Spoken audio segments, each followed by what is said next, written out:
한국전력 본사 부지의 매각 작업이 본격적으로 시작됩니다. 내년도 4인 가구 기준 최저 생계비가 올해보다 2.3% 많은 월 166만 8,329원으로 결정됐습니다. 한화건설은 서울 성북구 정릉동 539-1 1원에 재건축한 정릉 꿈의 그린을 분양합니다. 시청자 여러분 안녕하십니까. 생경제 현장의 임동서입니다. 오늘 코스피 지수는 기관의 대량 매도로 인해서 6거래일 만에 하락 마감했습니다. 자, 증권부의 김창현 기자입니다. 안녕하십니까. 네, 안녕하십니까. 네, 자세한 마감 시황부터 들려주십시오. 코스피 지수가 기관의 대량 매도로 6거래일 만에 하락했습니다. 외국인이 바이코리아 행진을 이어갔지만 기관은 이날 대외적인 리스크가 불거지는 등 악재가 나타나자 대거 차익 실현에 나섰습니다. 29일 코스피 지수는 전날보다 0.35% 내린 2068.54에 거래를 마쳤습니다. 전날 미국 뉴욕 증시가 우크라이나 악재 제부각에 하락했다는 소식이 전해지면서 이날 코스피 지수도 외국인 매도로 하락 출발했습니다. 이후 외국인이 매수세로 전환했지만 기관이 매도 물량을 쏟아내며 지수가 좀처럼 상승세로 돌아서지 못했습니다. 우크라이나 관련 지정학적 우려가 다시 불거지고 있는 데다 미국의 올해 2, 4분기 GDP가 호조세를 띠자 조기금리 인상 우려가 나오면서 기관이 주말을 앞두고 차익 실현에 나선 것으로 보입니다. 이날 기관은 금융투자업자와 투신이 각각 1,427억 원, 359억 원어치 내던진 것을 포함해 1,465억 원 순매도했습니다. 반면 외국인과 개인이 각각 1,412억 원, 1,905억 원어치 사들였습니다. 업종별로는 운송장비, 전기가스, 건설 등이 오른 반면 보험, 음식료품, 통신업 등은 내렸습니다.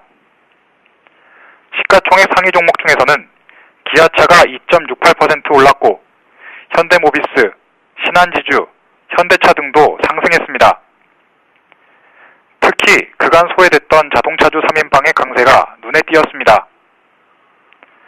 반면 SK텔레콤이 2.67% 내렸고 삼성화재, LG화학 등도 하락했습니다. 코스닥 지수는 전날보다 0.01% 내린 570.20에 거래를 마감했습니다. 서울 외환시장에서 원달러 환율은 전날보다 사전 내린 1,014원에 장을 마쳤습니다. 네, 그리고 동부그룹주가 동부건설의 워크아웃 소송에 약세 흐름을 보였다고 하는데 자세한 흐름이 어땠는지요? 동부그룹주가 채권단이 동부건설에 대한 워크아웃, 즉 기업 재무 구조 개선을 검토하고 있다는 소식이 전해지면서 줄줄이 하락했습니다. 동부건설은 29일 유가증권 시장에서 가격 제한폭까지 떨어진 1,053원에 거래를 마쳤습니다. 동부건설 우선주도 하한가에 가까운 14.11% 하락해 1,065원에 장을 마감했습니다. 동부건설은 이날 워크아웃 추진설에 대한 조회 공시 답변에서 사실무근이라고 밝혔지만 주가 급락을 막지는 못했습니다. 오히려 동부건설에 대한 불안 심리가 다른 계열사들로 퍼져 주가를 끌어내렸습니다. 지난달 채권단과 자율협약을 맺고 유동성 위기를 넘긴 동부제철과 동부 C&I 주가는 이날 각각 11.26%, 10.27% 떨어졌습니다.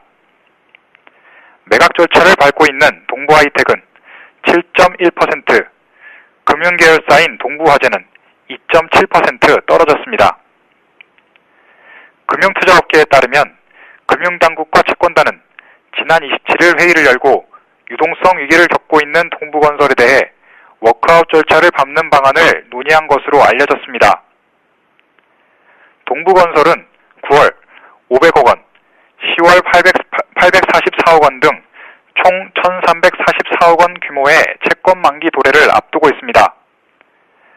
금융권에서는 동부건설에 1,000억 원가량의 수혈이 이루어져야 유동성 위기를 막을 수 있을 것으로 보고 있습니다.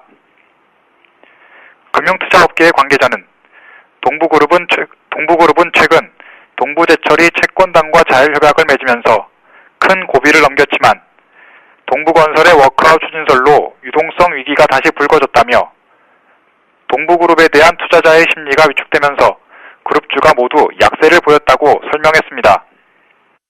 네, 잘 들었습니다. 지금까지 증권부의 김창영 기자의 설명이었습니다. 감사합니다. 네, 감사합니다.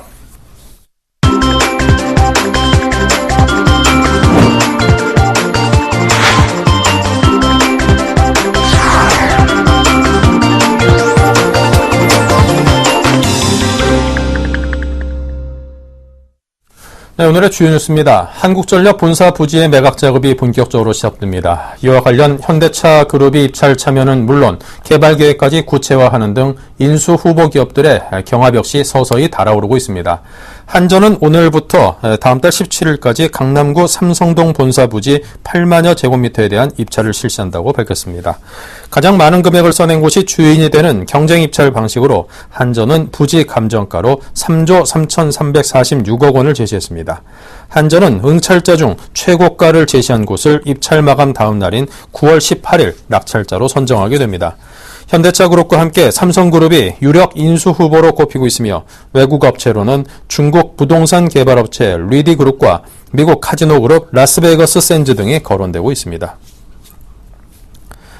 내년도 4인 가구 기준 최저 생계비가 올해보다 2.3% 많은 월 166만 8,329원으로 결정됐습니다. 보건복지부는 오늘 열린 중앙생활보장위원회에서 이 같은 내용의 내년도 최저 생계비 기준이 심의 의결됐다고 밝혔습니다. 새 최저 생계비는 내년 1월 1일부터 기초생활보장 대상자 선정과 급여 수준 결정 등에 사용됩니다. 인상률 2.3%는 지난해 5.5%를 크게 밑돌 뿐 아니라 기초생활보장법 제정과 함께 최저생계비가 기초생활보장제도의 주요 기준으로 활용되기 시작한 2000년 이후 가장 낮은 수준입니다. 특히 의료비, 교육비, TV 수신료, 전화 기본요금 등 현물로 지원되는 부분을 빼고 순수하게 현금으로 지급되는 최저생계비는 4인 가구 기준 134만 9,428원으로 올해보다 1% 늘어나는 데 그쳤습니다. 네, 한화건설은 서울 성북구 정릉동 539-1번지 1원에 재건축한 정릉 꿈의 그린을 분양합니다. 현장에 위치한 샘플하우스에는 지난 14일 오픈 이후 지난 주말까지 5천여 명의 인파가 몰려 성황을 이뤘습니다. 정릉 꿈의 그린은 지하 5층부터 지상 12에서 20층 아파트 8개동에 전용 면적 52에서 109제곱미터 총 349가구로 이 중 145가구가 일반 분양됩니다. 일반 분양 세대 중 83%에 달하는 120가구는 85제곱미터 이하의 중소형 아파트로 이루어졌습니다. 일반 분양 아파트의 분양가는 3.3제곱미터당 1,299만원대로 인근 도남동과 기름동에 비해 저렴합니다. 단지 뒤편에 북악산로가 있고 우측으로는 도보 10분 거리에 유네스코 지정 세계문화유산인 정릉이 위치해 도심 속 자연을 누릴 수 있는 쾌적한 입지 조건을 갖추고 있습니다. 내부 순환로, 북부 간선도로, 북악스카이웨이 등 주요 도로와 인접해 있고 대중교통도 편리해 서울 도심 접근성이 우수합니다. 성신여대역과 기름역 이용이 편리하며 현재 공사 중인 경전철이 개통되면 1호선, 2호선, 4호선, 6호선을 이용하실 수 있습니다. 입주자들을 위한 생활 편의시설도 다양합니다. 피트니스 센터와 도서관, 경로당 등이 갖춰진 커뮤니티 센터가 저층에 갖춰져 있으며 태양광 발전 시스템 및 우수 재활용 시스템 등 신재생에너지를 적용해 친환경 건축물 우수 등급과 에너지 효율 등급 1등급 예비 인증을 획득했습니다. 당첨자 계약은 9월 1일부터 3일이며 계약자들에게는 계약금을 5%씩 2번 나눠내는 분납제와 중도금 무이자, 시스템 에어컨과 발코니 확장 혜택을 제공합니다. 정릉 꿈의 그린의 준공 예정일은 2015년 4월입니다. 네, 이명록 KB금융그룹 회장 그리고 이건호 KB국민은행장이 금융감독원으로부터 이 내부 통제 부실을 이유로 경징계를 통보받아서 상당히 어수선했던 KB금융그룹 집안 분위기가 좀 안정되나 싶더니 이번에는 화해장으로 마련했던 템플스테이에서 이 행사장에서 사달이 나면서 다시금 KB 내부에 좀 분규 조짐이 보인다, 이런 소식이 있습니다. 별로 좋지 않은 소식인데요. 금융기부의 신무경 기자를 전화 연결해 보겠습니다. 안녕하십니까? 예, 안녕하세요.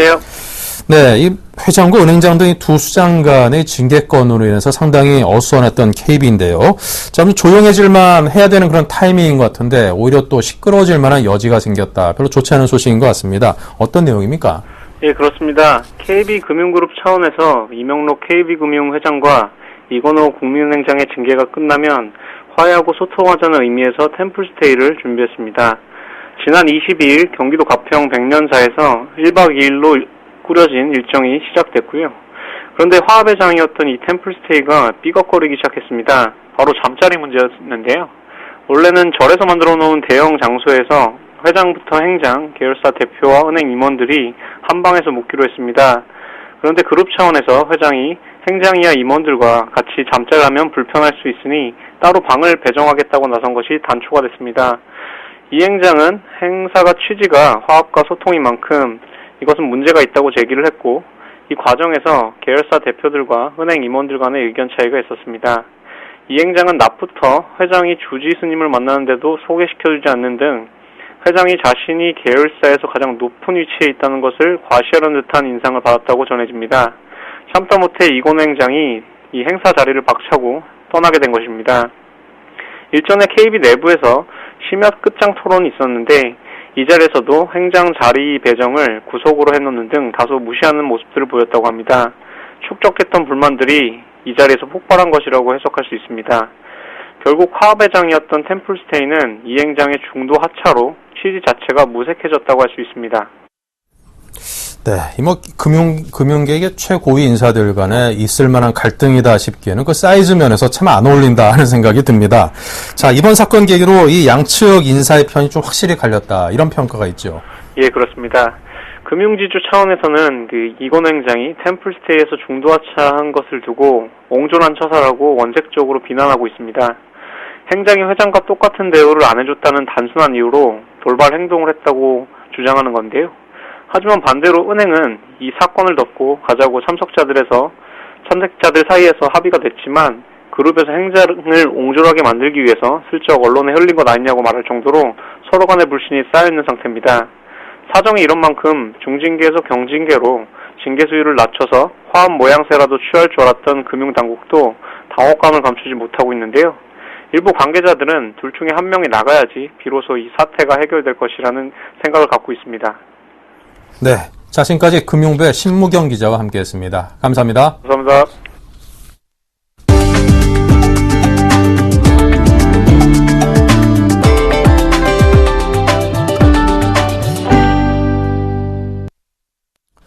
네, 앞으로는 파생상품 시장에서 주문 실수로 인한 기관 투자가들의 손실을 사전에 막을 수 있을 것으로 보입니다.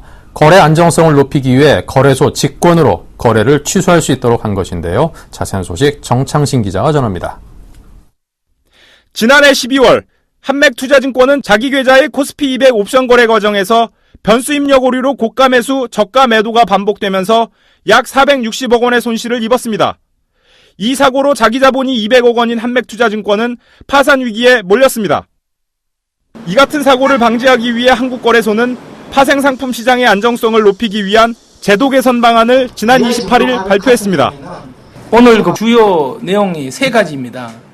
첫째는 한맥 사태에서 보듯이 시장의 결제 안정성을 도모하는 제도입니다. 한국거래소는 우선 거래가 체결될 때마다 체결 가격을 기준으로 실시간으로 상하한가를 설정하는 실시간 가격 제한 제도를 도입했습니다. 호가 접수 단계에서 과도한 손실이 예상되는 호가를 거부함으로써 투자자를 보호하고 시장의 안정성을 지키겠다는 방침입니다. 또 차고거래 구제 제한 제도를 통해 회원의 차고거래 구제 신청이 있고 일정 요건을 충족할 경우 당사자 간 합의 없이 거래소가 체결 가격을 정정하게 했습니다. 이 밖에도 협의 대량 거래가 가능한 상품을 현행 3년 국채 선물과 통화 선물에서 코스피 200 선물, 코스피 200 옵션, 주식 선물, 미니 금 선물까지 확대하는 제도 개선안을 내놓았습니다. 이를 통해 기관 투자자의 거래 편의성을 높이고 장기 대량 목적의 해지 수요 충족 및 장외 거래 수요의 장내 시장 유도를 한다는 계획입니다. 파생 상품 시장에 대한 안정성 제고 방안으로 차고 거래에 대한 사전 예방과 사후 구제를 통해서 투자가들에 대한 대량 손실을 막을 수 있을 것으로 기대하고 있습니다. 한국거래소는 파생상품 시장의 자율성을 높이기 위해 주식선물 기초자산 확대, 호가가격 단위 인상, 장기 결제월 상장 등의 주식선물 시장 제도 개선안도 함께 발표했습니다. 우선 주식선물 시장의 기초자산 종목을 다음 달 15일부터 현재 25개에서 60개로 늘려 투자자의 거래 수요를 충족시키기로 했습니다. 또 주식선물 호가가격 단위를 만원 미만 주식선물의 경우 기존 5원에서 10원으로, 50만원 이상의 주식선물은 기존 500원에서 1000원으로 확대하는 등 주식선물 호가가격 단위를 2배 확대하기로 했습니다. 이와 함께 코스피 200 선물 옵션 장기 결제월물도 도입 상장됩니다. 현재 코스피 200 지수 선물은 3, 6, 9, 12월 등 4개 월물이 상장되어 있으며 만기는 모두 1년입니다. 그러나 다음 달부터는 2016년 6월물, 2016년 12월물 및 2017년 12월물 등 3가지가 더 상장돼 동시 상장된 월물이 7개로 늘어나게 됩니다. 전문가들은 이번 제도 개선으로 투자자들의 효율적인 위험 관리가 가능해져 국내 주식시장 거래가 보다 활성화될 것으로 기대하고 있습니다. 서울경제TV 정창신입니다. 대기업들의 하반기 신입사원 채용이 시작됐습니다. 그런데 예전과 달리 지원자들의 역사관과 인문학적 소양이 최근 신입사원 선발의 중요한 기준으로 떠올랐는데요. 일부 대기업에서는 인문학 수준이 당락을 좌우할 정도로 큰 비중을 차지한다고 합니다. 한지희 기자입니다. 서울의 한 대학교에서 열린 채용 설명회장. 행사장 안으로 들어가려는 취업준비생들로 인산인해를 이룹니다. 설명회를 시작하기도 전에 좌석 1000여석은 이미 꽉 찼고 종이를 방석 삼아 바닥에 앉은 취업준비생들까지 더해 내부는 발 디딜 틈이 없습니다. 면접 요령과 이력서 작성법 등 취업 정보라면 한마디도 놓치지 않으려는 진지한 자세입니다. 여기 학교에서 채용 설명회를 마침 한다고 하길래 여러 다양한 정보들을 많이 얻을 수 있을 것 같아서 들으러 왔습니다. 특히 올 하반기 공채에서는 기업들이 지원자들의 스펙 위주에서 벗어나 인문학적 소양이나 역사인식을 강조하는 경향이 두드러지게 나타났습니다. 다음 달 1일 채용 일정을 시작하는 LG그룹은 올 하반기 처음으로 인적성 검사에 한자와 한국사 문제를 포함했습니다.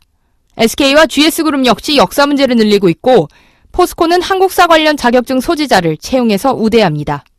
올 하반기 국내 대기업 중 가장 많은 4천여 명의 신입사원을 선발하는 삼성그룹은 역사와 인문학 관련 문제 비중을 높여 지원자들의 종합적인 사고뿐만 아니라 시험 변별력도 높인다는 계획입니다. 기업들의 이 같은 변화는 직무와 관련된 전문 지식뿐만 아니라 인문학 소양까지 고르게 갖춘 인재가 조직 내에서 더 높은 경쟁력을 발휘하고 있기 때문이라는 게 전문가들의 분석입니다. 역사관이 뚜렷한 인재들의 경우 기업에서 커뮤니케이션 능력이나 또 뚜렷한 이제 어떤 관점이 있어서 어떤 소통이 굉장히 잘 했다는 평가가 있습니다. 29일 오디션 채용 방식인 자폐어를 개최한 현대자동차는 하반기 정기 공채에서 전략 지원 부분을 통해 인문계 전공자도 지원할 수 있도록 했습니다. 특히 현대차는 보다 창의적인 사고를 가진 인재 발굴을 위해 인적성 검사에 역사 에세이 작성을 포함시켰습니다. 이공계 우선이라는 기존 틀에서 벗어나 인문학적 소양을 갖춘 인재를 뽑는 것이 대기업 채용 시장의 새로운 트렌드로 자리 잡고 있습니다. 기업들의 채용 방향이 달라지면서 기존의 스펙 쌓기 위주였던 구직자들의 취업 준비에도 방향 전환이 필요할 것으로 보입니다. 서울경제TV 한지입니다. 가장 작은 승합차와 트럭하면 어떤 차가 떠오르십니까? 국내에서 가장 작은 상용차로 소상공인들에게 큰 사랑을 받아온 한국 GM의 다마스와 라보가 지난해 12월 생산 중단 후 8개월 만에 다시 돌아왔습니다. 두 차종의 복귀가 한국 GM 물론 소비자인 소상공인과 지역경제까지 일석삼조의 효과를 가져다 줄 것으로 기대됩니다. 정훈규 기자가 취재했습니다. 국내 유일의 경상용차 다마스와 라보가 돌아왔습니다. 한국 GM은 지난 27일 세르지오 호샤 사장과 안상수 창원시장 등이 참석한 가운데 생산 재개 기념식을 갖고 다마스와 라보의 복귀를 알렸습니다. 소상공인의 발로 1991년 첫 출시된 후 20년간 40만 대가 팔리며 큰 사랑을 받아왔지만 강화된 안전 환경 기준을 충족시키지 못해 지난해 12월 단종됐습니다. 하지만 영세 자영업자들이 적극적으로 규제 유예를 요구하고 나섰고 정부가 이를 받아들여 일부 안전환경 규제에 대해 최장 6년의 유예기간을 둬 지난 1월 재생산이 확정됐습니다. 이에 따라 한국 GM은 총 200억 원을 투자해 지난 2월부터 창원 공장에 다마스와 라보만을 위한 자체 공장을 신설하는 등 신속하게 생산 준비를 마쳤습니다. 이번 투자는 200여 명의 직접 고용을 창출하고 130개사 이상의 관련 협력업체들이 부품 공급을 재개할 수 있게 되는 등 창원시 지역경제 활성화에도 큰 도움이 될 전망입니다. Because this is a very important product for the Korean economy, for the small business. It's also important to note that more than 130 Korean suppliers will have their business coming back, and this is going to help their operations as well. 주 고객층인 소상공인들도 다마스와 라보의 복귀를 뜨겁게 반기고 있습니다. 지난달 21일부터 시작된 두 차종의 사전 계약은 한 달여 기간 동안 3,500대에 육박했습니다. 지난해 다마스와 라보의 월평균 합산 판매 대수 1,600대의 2배를 넘어섰습니다. 다마스와 라보는 보시는 것처럼 차체가 작아 효율성이 높고 가격도 저렴해 생계형 상용차로서 독자적인 시장을 가지고 있습니다. 두 차종의 복귀로 한국GM은 올해 지난 2007년 이후 처음으로 내수시장 점유율 두 자릿수를 달성할 전망입니다. 한국GM은 올 들어 7월까지 85,265대를 판매해 지난해 같은 기간보다 8.6% 늘어난 실적을 보였습니다. 특히 지난달 13,300대를 넘어선 월 판매량은 한국GM이 설립된 이래 7월 최대 월간 실적입니다. 이로써 한국GM은 최근 13개월 연속 전년 동월 대비 판매량 증가세를 이어가고 있습니다. 지난해 점유율 9.8%를 기록했던 한국GM은 최근 판매 성장세와 연간 2만 대 이상의 판매가 기대되는 다마스와 라보의 복귀로 올해 점유율 10% 달성에 자신감을 보이고 있습니다. 서울경제TV 정훈규입니다. 네, 이상으로 생경제 현장을 마칩니다. 감사합니다.